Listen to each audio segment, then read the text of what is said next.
Innalladzina amanu wa 'amilus solihati kanat lahum jannatul firdausi nuzula khalidina fiha. Assalamualaikum warahmatullahi wabarakatuh. Innal hamdalillah nahmaduhu wa nasta'inuhu wa nastaghfiruh wa na'udzu billahi min shururi anfusina wa min sayyiati a'malina. Man yahdihillahu fala mudilla lahu wa man yudlil fala hadiya lahu. Wa asyhadu an la ilaha illallah wahdahu la syarika lahu wa asyhadu anna Muhammadan 'abduhu wa rasuluh. Ya ayyuhalladzina amanu taqullaha haqqa tuqatih wa la tamutunna illa wa antum muslimun. Ya ayyuhan nasu taqu rabbakumul ladzi khalaqakum min nafsin wahidah wa khalaqa minha zawjaha wa batha minhuma rijalan katsiran wa nisaa'a wattaqullaha alladzi tasaaluna bihi wal arham innallaha kana 'alaikum raqiba. Ya ayyuhalladzina amanu taqullaha wa qulu qawlan sadida yuslih lakum a'malakum wa yaghfir lakum dhunubakum wa man yuti'illaha wa rasulahu faqad faza fawzan 'azima. Amma ba'd, fa inna asdaqal hadithi kitabullah wa khairal hadi hadi Muhammadin sallallahu alaihi wasallam wa syarrul umuri muhdatsatuha wa kullu muhdatsatin bid'ah wa kullu bid'atin dhalalah wa kullu dhalalatin finnar. Ma'asyiral muslimin, ikhwani fillah wa akhwati rahimani wa rahimakumullah. Alhamdulillah, segala puji bagi Allah subhanahu wa ta'ala, Rabb semesta alam, yang telah menciptakan kita dan melimpahkan nikmat-nikmatnya kepada kita. Kita di pagi hari ini masih diberikan nikmat sehat. Kita juga masih diberikan nikmat waktu. Dan yang paling berharga, kita di pagi hari ini masih diberikan taufik oleh Allah subhanahu wa ta'ala untuk tetap menjalankan ketaatan kepadanya. Maka semoga Allah subhanahu wa ta'ala senantiasa menetapkan kita di atas iman sampai kita diwafatkan oleh Allah subhanahu wa ta'ala. Ikhwani fillah rahimani wa rahimakumullah.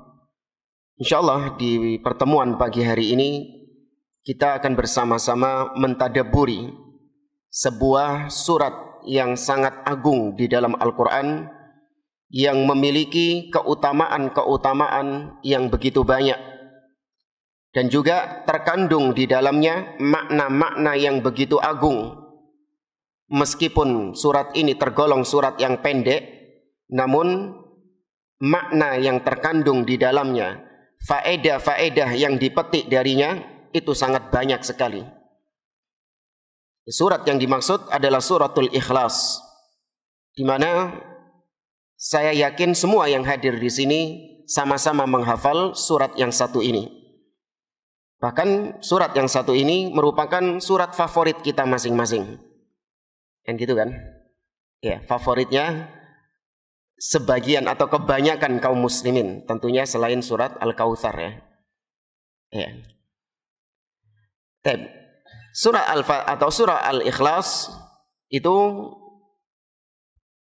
disebutkan oleh para ulama kenapa dikatakan atau dinamai dengan surat Al-Ikhlas.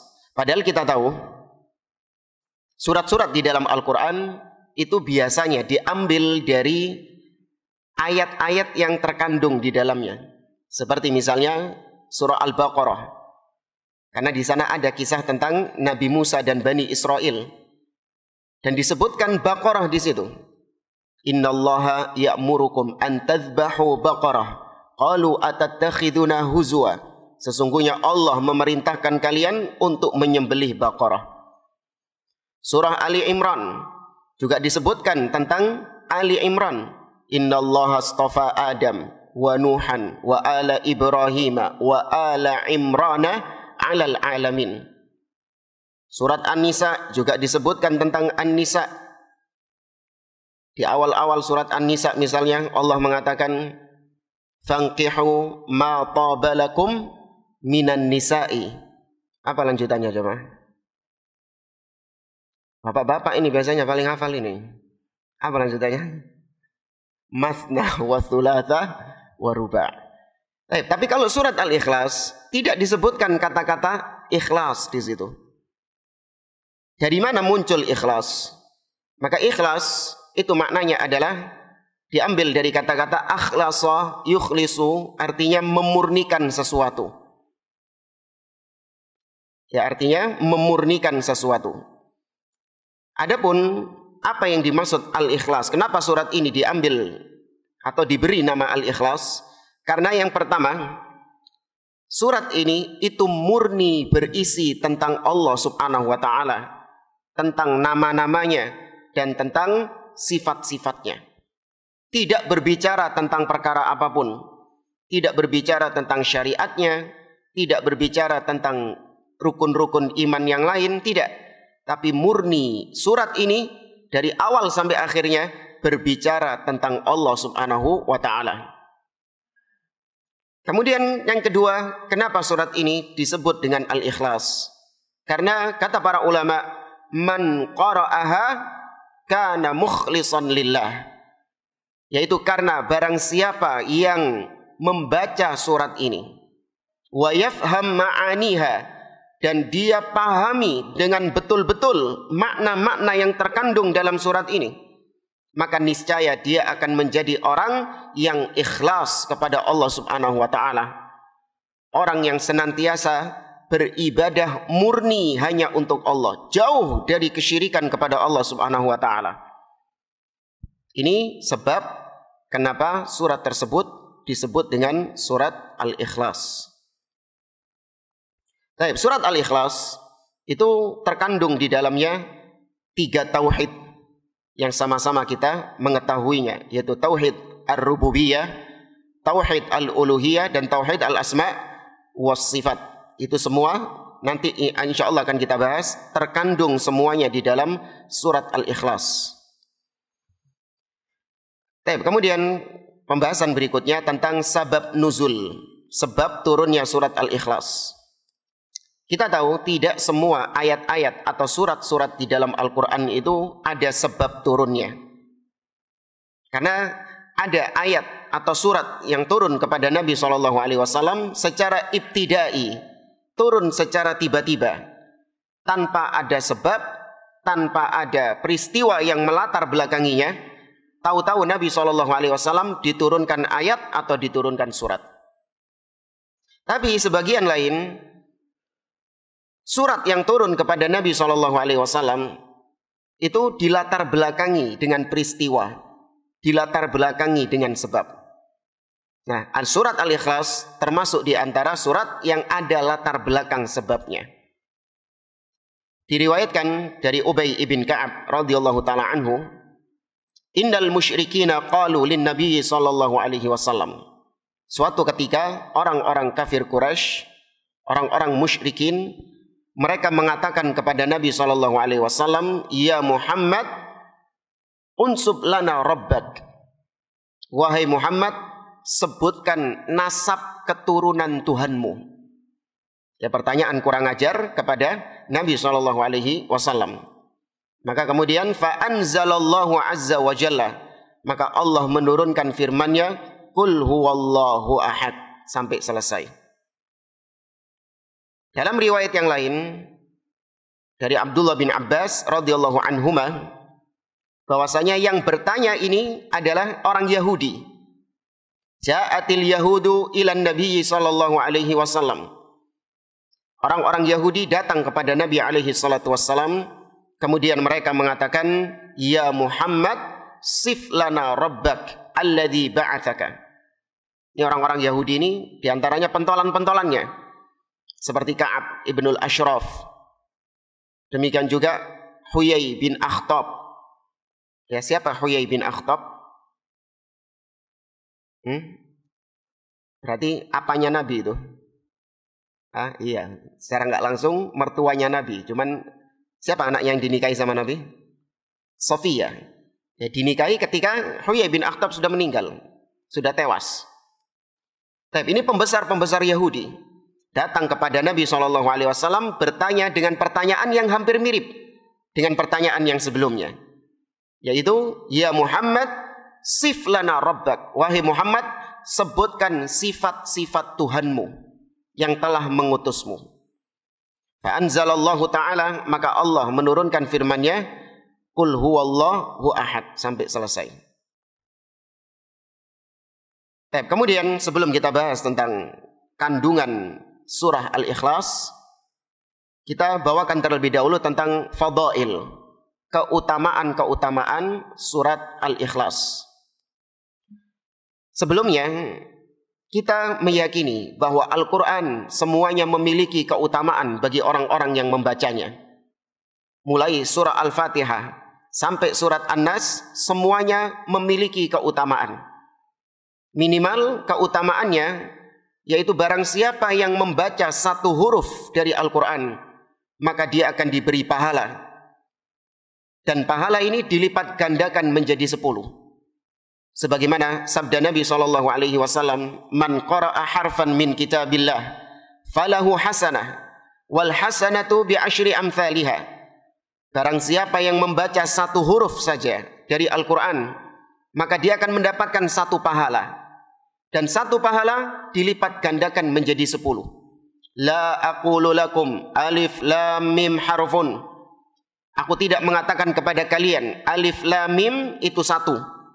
Walakin al alifu harfun wal lamu harfun wal mimu harfun. Namun alif itu satu, lam itu satu, dan mim itu satu.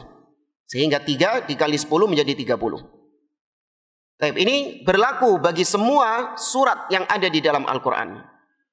Namun surat-surat Al-Quran itu yatafadhal, saling atau ada yang lebih afdol daripada surat-surat yang lain. Ada sebagian ayat-ayat Al-Quran yang lebih afdol dari ayat-ayat yang lain. Sebagaimana para nabi dan rasul. Antum meyakini nggak para nabi dan rasul itu semuanya orang-orang yang mulia? Iya. Tapi apakah kemuliaan mereka itu satu level? Tidak. Ada yang lebih mulia daripada nabi-nabi yang lain. Tilkar rusulu faddalna ba'dahum ala ba'd. Kata Allah, itulah para rasul yang sebagiannya kami utamakan di atas sebagian yang lain. Ada ayat-ayat Al-Quran yang lebih afdol karena punya banyak keutamaan-keutamaan di dalamnya. Seperti ayat apa? Ayatul Kursi. Itu lebih afdol daripada ayat-ayat yang lain. Demikian juga surah Al-Fatihah punya keutamaan yang banyak di dalamnya. Termasuk yang memiliki keutamaan di antara semua surat-surat yang lain adalah surat Al-Ikhlas. Dan itu ditetapkan dengan dalil.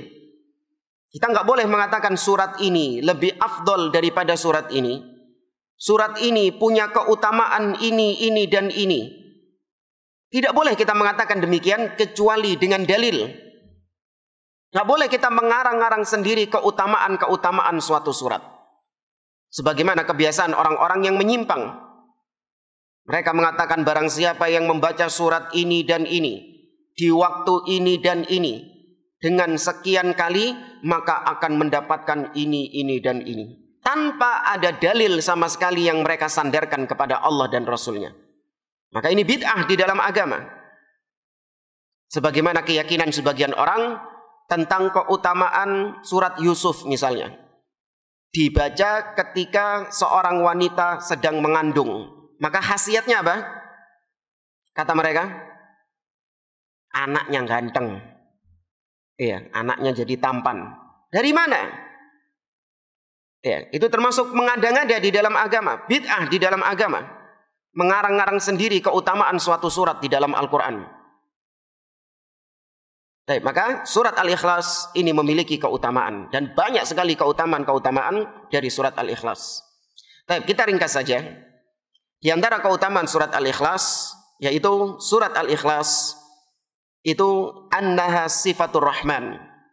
Di dalam surat Al-Ikhlas itu memuat sifat-sifat Allah subhanahu wa ta'ala. Ya, memuat sifat-sifat Allah subhanahu wa ta'ala. Al-Imamul Bukhari rahimahullahu ta'ala dan Imam Muslim meriwayatkan hadis dari Aisyah radhiyallahu taala anha bahwa Nabi SAW itu pernah mengutus suatu pasukan.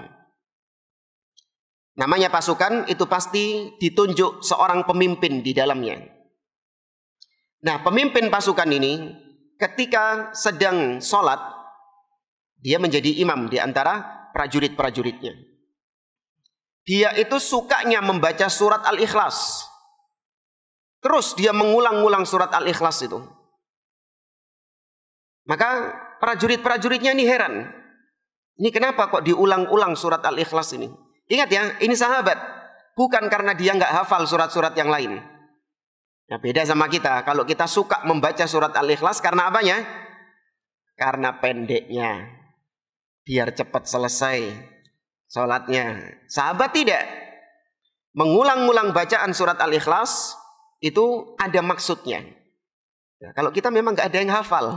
Yang hafal hafalannya paling kuat ya cuman surat Al-Fatihah, Al-Ikhlas, Al-Kautsar, Wal Asri itu.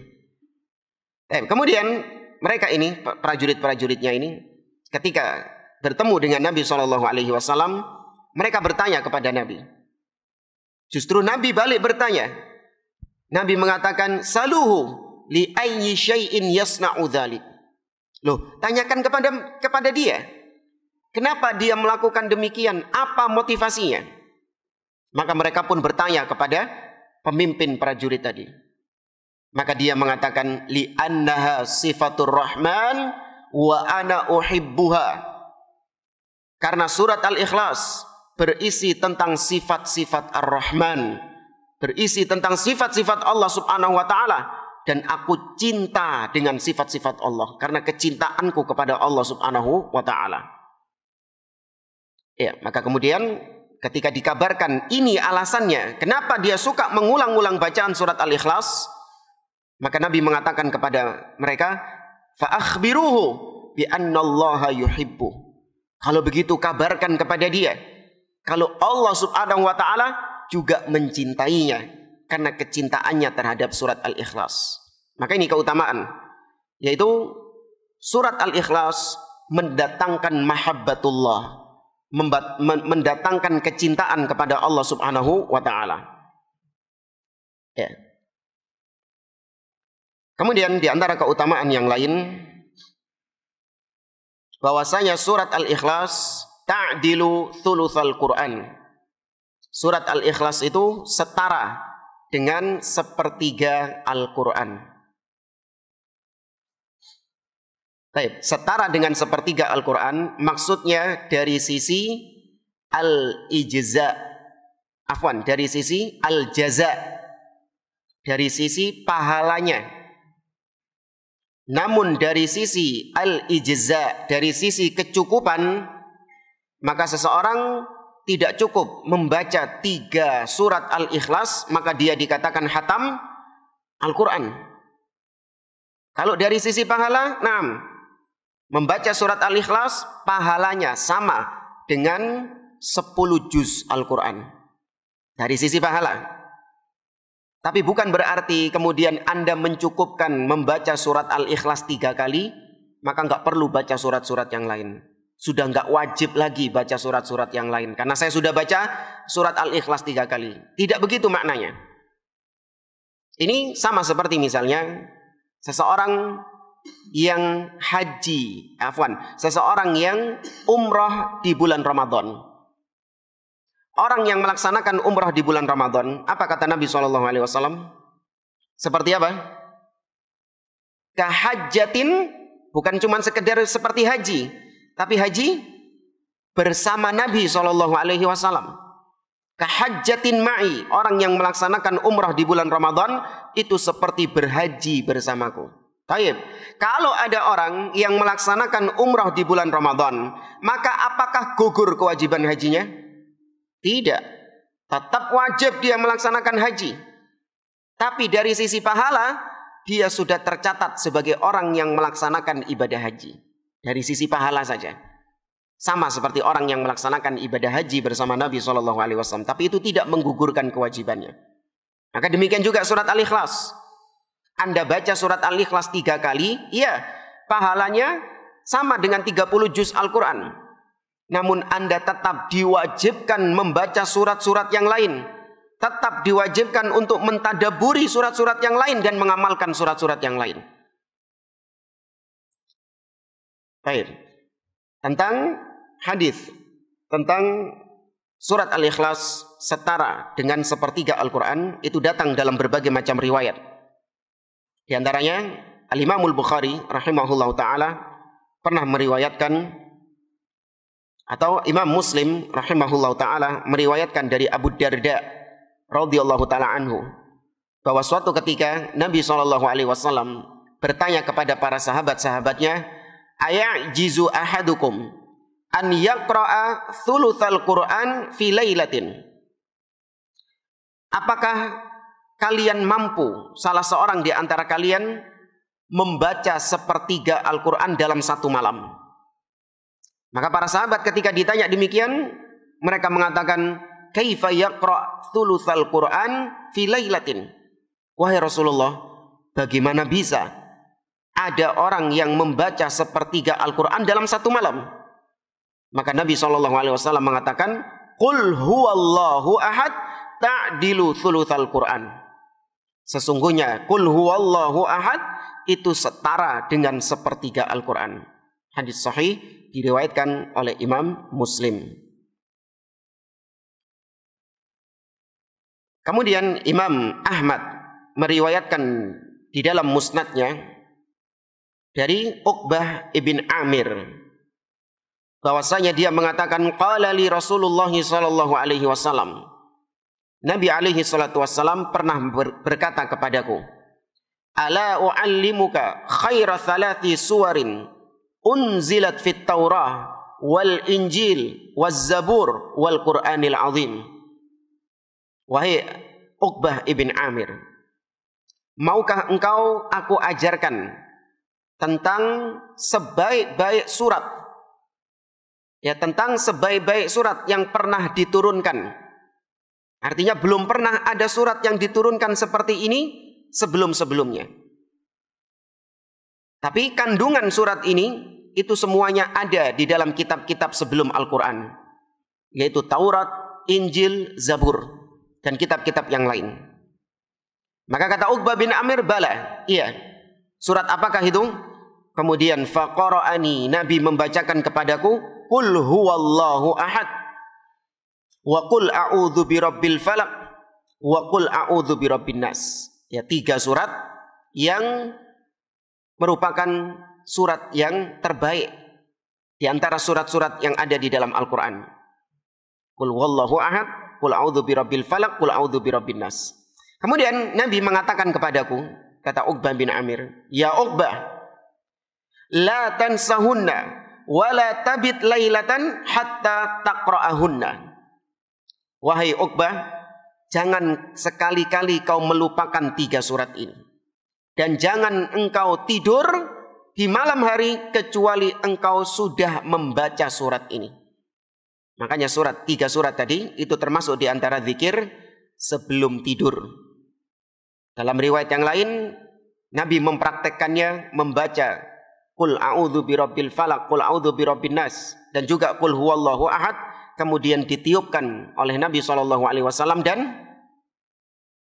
dan diusapkan ke bagian tubuh yang mampu dijangkau oleh tangan. Maka itu melindungi seseorang dari gangguan asyaiton. Kemudian di antara keutamaan surat Al-Ikhlas, seperti yang disebutkan oleh Al-Imam Suyuti rahimahullah dalam kitabnya Al-Iklil, beliau mengatakan surat Al-Ikhlas ini fiha ar-raddu 'alal yahudi wan nasara wal majusi wal musyrikin wal mujassimah wal musyabbihah wal haluliyah wal ittihadiyah wa jami'il adyanil batilah. Surat Al-Ikhlas ini di dalamnya terkandung bantahan kepada orang-orang Yahudi, Nasara, kaum musyrikin, orang-orang mujassimah, orang-orang musyabbihah yang menyerupakan Allah dengan makhluk. Ada bantahan kepada orang-orang yang punya keyakinan bersatunya Tuhan dengan makhluk. Wahdatul wujud. Ya, bertempatnya Tuhan pada makhluk. Dan semua agama-agama yang sesat, agama-agama yang menyimpang selain Islam, itu ada bantahannya di dalam surat Al-Ikhlas ini. Jadi bantahan kepada semua agama-agama selain Islam yang mereka menyembah kepada selain Allah Subhanahu wa taala. Kemudian Imam Al-Bukhari meriwayatkan dari Abu Hurairah radhiyallahu taala anhu bahwa Nabi SAW bersabda, Allah berfirman. Hadis apa berarti? Qudsi. Allah mengatakan, kadzdzabani ibnu Adam wa lam yakun lahu dzalik. Anak Adam telah mendustakan aku, padahal tidak pantas baginya untuk mendustakannya. Wa syatamani wa lam yakun lahu dzalik. Dan anak Adam telah mencelaku, padahal tidak pantas baginya untuk mencelaku. Fa amma takdzibuhu iyaya fa qawluhu lan yu'idani kama bada'ani. Wa laysa awwalal khalqi bi ahwan alayya min i'adatihi. Adapun mereka mendustakan aku, yaitu mereka mengatakan bahwa aku tidak mungkin bisa mengembalikan manusia yang mati menjadi hidup lagi. Padahal menciptakan manusia pertama kali atau mengembalikan manusia yang sudah mati menjadi hidup itu lebih ringan daripada menciptakan manusia pertama kalinya. Artinya orang-orang musyrikin mereka meyakini tidak ada hari kiamat. Tadi ayat yang dibaca ketika sholat subuh, surat At-Taghabun, za'amal ladzina kafaru allai yub'atsu. Qul bala wa rabbi latub'atsunna tsumma latunabba'unna bima amiltum. Mereka mengatakan tidak ada namanya kebangkitan. Qul bala wa rabbi, tidak, demi Allah, demi Rabbku, latub'atsunna, kalian sungguh akan dibangkitkan. Karena mereka menganggap mustahil orang yang sudah jadi tulang belulang, sudah jadi tanah, kemudian dihidupkan kembali. Nggak mungkin. Loh, kok aneh? Kalian meyakini Allah menciptakan kalian dari sesuatu yang tidak ada. Allah menciptakan kalian dari air mani. Kalian meyakini hal itu. Padahal justru itu lebih nggak masuk akal kalau nurut pola pikir kalian. Tapi kenapa kebangkitan kok justru kalian dustakan? Maka kata Allah, mereka mendustakan aku. Adapun wa amma syatmuhu iyaya, adapun mereka mencelaku, anak Adam mencelaku, kata Allah, yaitu dari sisi faqauluhu ittakhadallahu walada wa anal ahadus samad lam alid walam ulad walam yakun li kufuwan ahad. Mereka mengatakan bahwasanya Allah memiliki anak. Allah menjadikan makhluk sebagai anaknya. Yahudi mengatakan Uzair putra Allah. Nasara mengatakan Al-Masih putra Allah. Sedangkan kaum musyrikin mengatakan bahwa malaikat-malaikat adalah putri-putrinya Allah Subhanahu wa taala. Maka itu bentuk celaan kepada Allah. Sedangkan aku adalah Al-Ahad. Aku adalah Maha Esa. Aku adalah satu-satunya. Was-Samad. Aku tidak butuh dengan makhluk-makhluk. Aku tidak melahirkan dan aku tidak pula dilahirkan. Dan tidak ada sesuatu apapun yang setara denganku. Ya, ini keagungan surah Al-Ikhlas.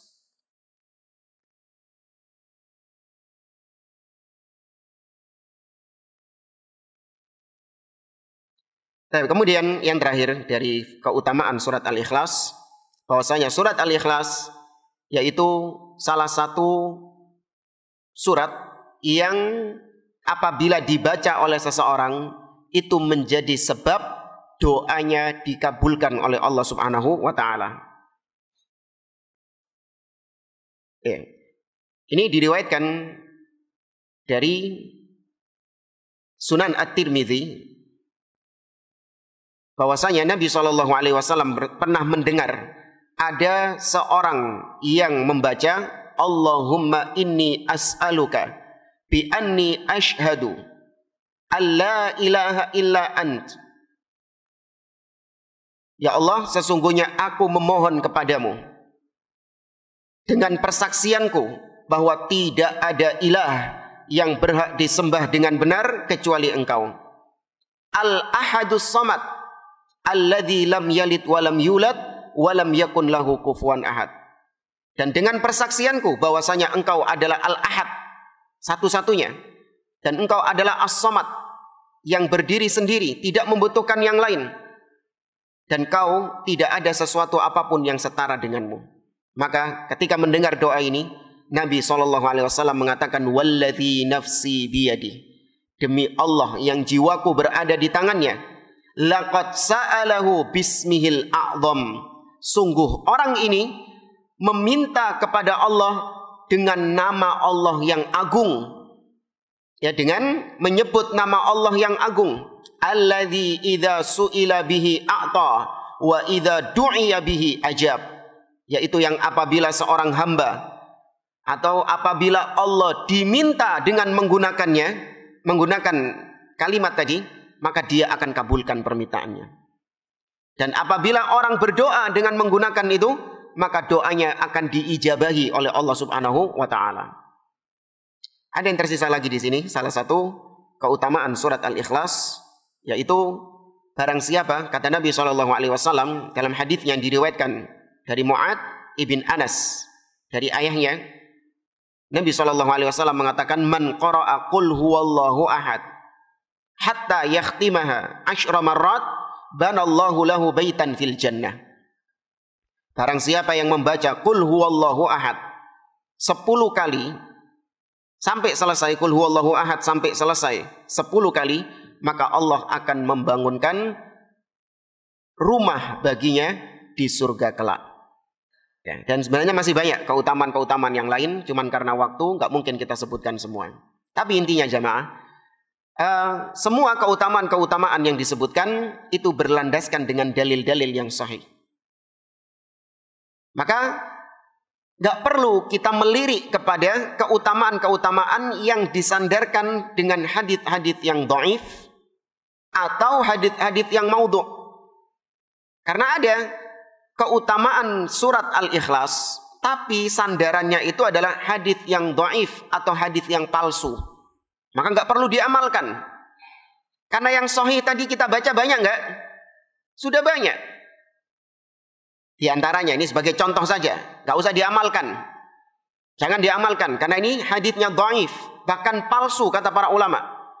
Ini sebagai contoh saja bahwa di luar sana ada hadits-hadits palsu tentang keutamaan surat Al-Ikhlas. Di antaranya dikatakan, katanya Nabi SAW bersabda, man marra bil maqabir wa qara'a qul huwallahu ahad u'tiya minal ajri bi'adadin minal amwat.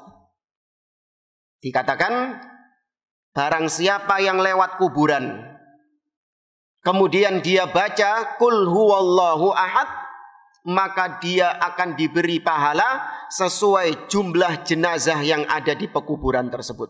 Jangan dipraktekkan, ya, jangan dipraktekkan. Ini palsu, dusta atas nama Nabi SAW. Ya, yang sahih masih banyak. Gak boleh seorang muslim mengamalkan hadits-hadits semisal dengan ini. Maka praktekkan yang sudah sahih tadi. Doa sebelum tidur, atau tadi dibaca 10 kali, dan yang lainnya. Kurang berapa menit? Sudah habis ya? Hah? Ini 15 menit. Wallahu a'lam, cukup apa enggak? Tapi jamaah rahimani wa rahimakumullah, kita mulai tafsir surah Al-Ikhlas. A'udzu billahi minasyaitonir rajim. Bismillahirrahmanirrahim. Ya, basmalah ini sebenarnya ada tafsir khusus tentang basmalah ini. Tapi karena waktunya tinggal 15 menit, ya kita skip saja. Biasanya basmalah ini dibahas ketika membahas tafsir surat apa? Al-Ikhlas. Ya. Tapi langsung saja ayat yang pertama, qul huwallahu ahad. Katakanlah wahai Muhammad, Allah itu ahad. Di dalam ayat ini ada perintah dari Allah. Qul, katakan wahai Muhammad. Maka ini menetapkan sifat Allah subhanahu wa ta'ala, yaitu al-kalam. Allah itu berbicara dengan suara yang didengar dan dengan huruf yang ditulis dan bahasa yang dipahami oleh lawan bicaranya, tanpa dipertanyakan bagaimana bicaranya Allah, bagaimananya suara Allah subhanahu wa ta'ala, tanpa dipertanyakan dan tanpa diserupakan dengan makhluknya. Di antara dalilnya Allah mengatakan dalam surah At-Taubah, wa in ahadun minal musyrikin astajaraka fa'ajirhu hatta yasma'a kalam Allah. Apabila ada orang musyrikin minta jaminan perlindungan kepadamu wahai Muhammad, maka lindungi dia sehingga dia mendengar kalamullah. Apa yang dimaksud kalamullah di situ? Al-Quran. Allah punya sifat kalam. Kemudian juga dalam surat Thaha, di awal-awal surat Thaha, Allah mengatakan kepada kalimullah. Siapa kalimullah? Musa alaihi salam. Allah mengatakan, wa anakhtartuka fastami' lima yuha. Wahai Musa, sesungguhnya aku memilihmu, maka dengarkan apa yang akan diwahyukan kepadamu. Berarti kalau Allah mengatakan dengarkan, ada suara nggak yang didengar sama Musa? Ada. Nah, ini membantah pemikiran sebagian orang-orang yang menyimpang, mengatakan Allah itu tidak berbicara. Karena kalau Allah berbicara berarti nanti Allah punya suara. Kalau Allah berbicara berarti Allah punya mulut. Berarti itu tashbih, menyamakan Allah dengan makhluk. Maka kita jawab, justru kalian ketika menolak Allah berbicara, kalian menyerupakan Allah dengan makhluk yang cacat. Berarti dia menyerupakan Allah dengan apa? Orang bisu. Iya, mana yang lebih sempurna? Bisa berbicara atau bisu? Mana yang lebih sempurna di antara dua sifat ini? Bisa bicara. Maka tetapkan Allah Azza wa Jalla berbicara tanpa dipertanyakan bagaimananya dan tanpa diserupakan dengan makhluk. Maka Allah mengatakan qul, katakan wahai Muhammad. Maka Al-Quran bukan dari Nabi. Al-Quran bukan karangan Nabi SAW. Karena ini perintah dari Allah kepada Nabi SAW. Qul, ucapkan wahai Muhammad. Dialah Allah yang ahad. Ya, ahad artinya sendirian, satu-satunya. Ya, Allah itu satu-satunya. Allah satu-satunya dalam apa? Allah itu satu-satunya dalam rububiyahnya. Allah satu-satunya dalam uluhiyahnya. Dan Allah satu-satunya dalam al-asma, nama-nama dan sifat-sifatnya. Dalam rububiyahnya, yaitu dalam masalah penciptaan, Allah sendirian. Tidak ada selain Allah yang menciptakan alam semesta ini. Dalam masalah kepemilikan alam semesta ini, tidak ada selain Allah yang punya saham kepemilikan alam semesta ini. Demikian juga dalam masalah pengaturan, tidak ada selain Allah yang punya hak untuk mengatur alam semesta ini. Jadi kalau kemarin ada yang punya remote-nya langit, itu sudah harus didustakan. Ya, karena merasa bahwa dia mampu untuk mengatur alam semesta ini. Maka dengan surat Al-Ikhlas ini kita tetapkan Allah itu ahad, sendirian dalam masalah-masalah itu. Dalam masalah uluhiyah, yaitu dalam masalah penyembahan. Tidak ada selain Allah subhanahu wa ta'ala yang berhak untuk kita berikan ibadah kita kepadanya. Yang berhak untuk kita sembah. Malaikat-malaikat ataupun para nabi dan rasul yang diutus oleh Allah, mereka semuanya enggak pantas untuk disembah, tidak pantas untuk diibadahi. Allah sendirian, satu-satunya yang diibadahi. Demikian juga dalam nama-nama dan sifat-sifatnya, Allah sendirian di sini. Jadi Al-Ahad itu salah satu nama Allah. Ya, Ahad itu salah satu Al-Asma Al-Husna, salah satu nama-nama Allah Subhanahu wa ta'ala. Kemudian ayat yang kedua, Allahus Samad. Ini kelewatan tadi. Allah belum kita bahas. Allah itu adalah namanya dia yang paling inti. Ya, Allah kan punya nama-nama banyak nih. Nah, di antara semua nama-nama itu, yang paling inti dari semua Asmaul Husna itu nama apa? Allah. Karena semua nama-nama Allah itu mengekor kepada nama Allah. Di antara buktinya ayat ini atau surat ini. Sebelum menyebutkan Ahad, sebelum menyebutkan Somad, Allah terlebih dahulu mengawali dengan Allah. Demikian juga dalam ayat kursi. Ada nama-nama Allah yang lain di situ. Ada Al-Hayyu, ada Al-Qayyum, ada Al-Ali, ada Al-Azim dalam ayat kursi. Sebelum menyebutkan ini, Allah awali dengan menyebutkan Allah. Allahu la ilaha illa huwa Al-Hayyul Qayyum. Bahkan lebih banyak lagi antum dapati ini di dalam surah Al-Hasyr. Di akhir-akhir surah Al-Hasyr. Allah banyak menyebutkan tentang nama-namanya. Huwallahu alladzi la ilaha illahu alimul ghaibi wasyahadah huwar rahmanur rahim. Huwallahu alladzi la ilaha illahu al-malikul quddusus salamul mu'minul muhaiminul azizul jabbarul mutakabbir subhanallahi amma yusyrikun. Huwallahul khaliqul bari'ul musawwir lahul asmaul husna, dan seterusnya. Oh, ada berapa nama Allah tadi yang disebut? Banyak. Sebelum menyebutkan itu semua, diawali dengan apa dulu? Allah. Berarti itu adalah inti dari nama-namanya. Apa artinya Allah? Apa maknanya Allah? Maka Abdullah bin Abbas mengatakan Allah itu artinya adalah dzul uluhiyati wal ubudiyati ala khalqihi jami'a. Allah itu artinya adalah zat yang disembah dan diibadahi oleh seluruh makhluk-makhluknya. Berarti kalau seluruh makhluk-makhluknya dikatakan Allah itu diibadahi oleh seluruh makhluk-makhluknya, berarti orang kafir masuk nggak di dalamnya? Habis. Hah? Ya udah wis, anu aja, lanjut aja. Tambah habis waktunya nanti.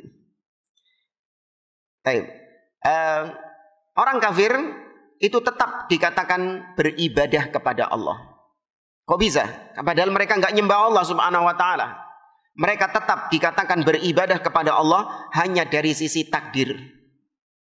Karena mereka dalam masalah takdir tunduk kepada Allah Subhanahu wa Ta'ala, nggak bisa ngelawan takdir Allah Azza wa Jalla.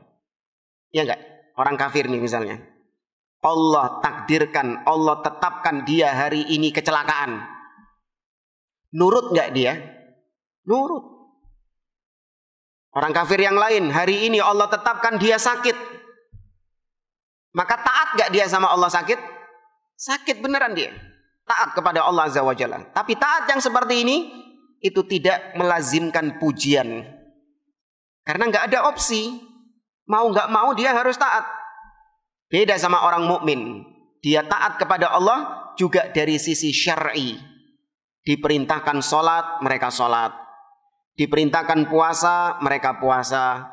Diperintahkan baca Quran, mereka baca Quran. Nah, ini ketaatan seperti ini yang terpuji. Kenapa? Karena ada opsi. Ada pilihan. Anda bisa mengerjakannya, tapi Anda juga bisa meninggalkannya. Nih, tadi sholat subuh nih. Anda punya dua pilihan tadi pagi. Anda ketika subuh tadi mendengar panggilan adzan hayya 'alas shalah, Anda punya dua pilihan dan Anda merdeka untuk menjalankan dua pilihan ini. Tidak dipaksa sama Allah Subhanahu wa Ta'ala. Anda bisa melanjutkan tidur Anda dan Anda bisa untuk memenuhi panggilan adzan tersebut. Dua pilihan ini Anda merdeka bisa mengerjakannya. Maka ketika Anda memilih untuk taat kepada Allah, disitulah ketaatan yang terpuji. Tapi kalau cuman ketaatan dari sisi takdir, nah itu ketaatan yang nggak bisa dipuji. Karena nggak ada opsi, nggak ada pilihan dia. Paham jemaah? Baik. Kemudian As-Samad, Allahus Samad. Ya, As-Samad, kata Syekh Muhammad bin Shalih Al-Utsaimin, ya, As-Samad adalah al-kamil fi sifatihi, alladzi iftaqarat jami'u makhluqatihi. As-Samad itu artinya adalah yaitu zat yang maha sempurna sifat-sifatnya Tidak ada cacat, tidak ada aib dalam sifat-sifat Allah Subhanahu wa taala. Kalau makhluk, sesempurna-sempurnanya makhluk, pasti ada cacat, pasti ada aib, pasti ada minus. Ya. Contoh saja sifat penglihatan. Katakan ada di sini orang yang penglihatannya paling sehat. Ya, orang yang penglihatannya paling sehat sudah. Dia masih bisa melihat dengan jelas, tidak rabun, ya. Pokoknya penglihatannya itu paling sehat, paling sempurna. Tapi tetap ada minusnya, tetap ada cacatnya. Apa cacatnya? Di antaranya coba lampunya dimatiin. Sesehat-sehatnya mata seseorang, bisa nggak dia melihat dalam kegelapan? Nggak bisa. Maka itu aib, kekurangan bagi dia. Sesempurna-sempurnanya pendengaran manusia, bisa nggak dia mendengar obrolannya semut? Nggak bisa. Beda dengan Allah Subhanahu wa taala. Sifat-sifat Allah, pendengarannya, ya penglihatannya, ilmunya, dan sifat-sifat yang lain itu di puncak kesempurnaan, tidak ada aib dari segala sisi. Ya, maka As-Samad ini mewakili semua sifat-sifat Allah Subhanahu wa taala yang maha sempurna. Alladzi iftaqarat ilaihi jami'u makhluqatihi. Yang mana semua makhluk Allah itu butuh kepada Allah. Fakir kepada Allah Subhanahu wa taala. Namun Allah tidak satupun di antara makhluknya yang dibutuhkan sama Allah Subhanahu wa taala. Ya, Allah tidak butuh dengan makhluk-makhluknya. Allah nggak butuh dengan kita. Allah tidak butuh dengan ibadah kita. Allah nggak butuh dengan alam semesta ini. Allah tidak butuh dengan malaikat-malaikatnya. Allah tidak butuh dengan para nabi dan rasul. Allah tidak membutuhkan kepada siapapun. Maka jangan dianggap ketika kita ibadah berarti Allah butuh sama ibadah kita. Kalau kita nggak ibadah, kalau kita maksiat berarti Allah rugi. Enggak. Sama sekali Allah Azza wa Jalla tidak membutuhkan makhluknya. Justru makhluk yang membutuhkan Allah Subhanahu wa ta'ala. Kemudian yang ketiga, lam yalid wa lam yulad. Allah tidak melahirkan dan tidak pula dilahirkan. Ya. Ini syarat menjadi Tuhan itu, dia tidak dilahirkan dan tidak pula melahirkan. Ya, ini apa istilahnya? Barometer. Ya, barometer sesuatu dikatakan sebagai Tuhan yang hakiki. Dia tidak melahirkan dan tidak pula dilahirkan. Kenapa? Dia harus satu-satunya, the one and only. Karena kalau dia dilahirkan berarti bapaknya, ya berarti bapaknya itu masa bukan Tuhan? Masa anaknya yang jadi Tuhan? Bapaknya ini yang melahirkan. Harusnya dia lebih senior. Ya, maka nggak mungkin ada seperti itu. Atau misalnya dia melahirkan. Maka kalau dia melahirkan berarti anaknya otomatis juga menjadi Tuhan. Menurunkan sifat-sifatnya. Karena namanya buah nggak jatuh jauh dari pohonnya. Maka nggak mungkin itu terjadi pada Allah Subhanahu wa taala. Ya, maka Allah itu sempurna ketika dikatakan tidak punya orang tua, tidak punya anak, tidak punya istri. Ya, walam yakun lahu sahibah. Allah tidak memiliki istri, itu justru menjadi sifat yang sempurna. Beda sama standarnya makhluk. Beda sama standarnya manusia. Manusia justru kebalikannya. Ketika dia tidak memiliki orang tua, itu adalah sifat yang tidak sempurna bagi dia, yatim. Ya, itu menjadi suatu hal yang tidak sempurna bagi orang tersebut. Dia tidak punya istri, itu juga hal yang tidak sempurna bagi dia. Karena sempurnanya seseorang ketika memiliki istri. Ya. Apalagi istrinya berapa? Oh, itu lebih sempurna berarti kan. Demikian juga punya anak. Seorang manusia ketika dia tidak memiliki anak, maka itu sifat yang tidak sempurna bagi dia. Justru kesempurnaan didapat ketika dia punya keturunan, ketika dia punya anak. Tapi kalau Allah enggak, standarnya beda. Kita standarnya seperti itu, Allah punya standar yang beda. Karena enggak sama antara Allah dengan makhluk-makhluknya. Maka ini ayat yang ketiga ini bantahan kepada Nasara. bantahan kepada Yahudi dan juga kepada orang-orang musyrikin. Allah mengatakan dalam surat At-Taubah, wa qalatil yahudu Uzair ibnullah wa qalatin nasara al-masih ibnullah dzalika qauluhum bi afwahihim yudahiuna qaulal ladzina kafaru min qabl qatalahumullah fa anna yufakun. Orang Yahudi mengatakan Uzair adalah anaknya Allah. Orang Nasara mengatakan Al-Masih adalah anaknya Allah. Ya, maka dibantah dengan ayat ini bahwa Allah tidak memiliki anak dan tidak pantas bagi Allah Subhanahu wa taala memiliki anak.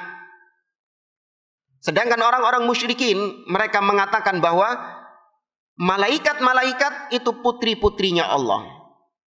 Sebagaimana Allah katakan, alakumudz dzakaru walahul untha tilka idzan qismatun dhiza dalam surah An-Najm.